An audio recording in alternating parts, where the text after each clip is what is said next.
Interior and exterior of angle, interior और exterior कैसे निकालते हैं किसी एंगल का। जैसे फॉर एग्जांपल यहां पर एक एंगल बन रहा है, अगर मेरे को यहां पर बताना है कि यहां पर कौन सा इंटीरियर पार्ट है कौन सा एक्सटीरियर पार्ट है, जैसे कि यहां पर आप देखो ये जो है ये इस एंगल के इंटीरियर है या एक्सटीरियर है, तो वो आपको बताना है। तो कैसे बताते हैं वो मैं आपको बताता हूं। सबसे पहले अगर इंटीरियर और एक्सटीरियर आपको बताना है तो उसके लिए हम क्या करते हैं, यहां से परपेंडिकुलर लाइन ड्रॉ करते हैं। बहुत ध्यान से समझना बेटा, बहुत ध्यान से, कोई नहीं बताएगा आपको। यहां से अपन क्या करते हैं, परपेंडिकुलर लाइन, क्योंकि आपको क्या बताना है, ए बी सी एंगल का आपको क्या बताना है, ए बी सी एंगल का आपको इंटीरियर पार्ट बताना है।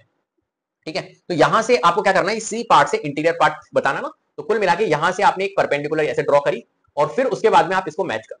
अब इसके अंदर अंदर जितने भी आएंगे वो इंटीरियर पार्ट होगा। तो देखो इसके अंदर कौन कौन आ रहा है, एंगल एक्स, ये पॉइंट एक्स आ रहा है, पॉइंट वाई आ रहा है। तो आप क्या बोलोगे, एक्स और वाई ये क्या है हमारे, ये है हमारे इंटीरियर।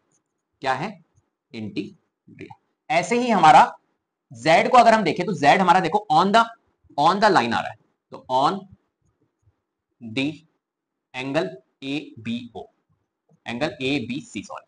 और अगर क्यू को देखें, यहां पर क्यू आ रहा है और पी भी आ रहा है पॉइंट, तो क्यू और पी हमारा कहां पर आ रहा है, ये आ रहा है एक्सटीरियर पार्ट आ रहा है। क्या बात समझ में आ गई। तो इस तरीके से इंटीरियर हम निकालते हैं कि इंटीरियर पॉइंट कौन सा है, एक्सटीरियर पॉइंट कौन सा है ऑन द एबीसी।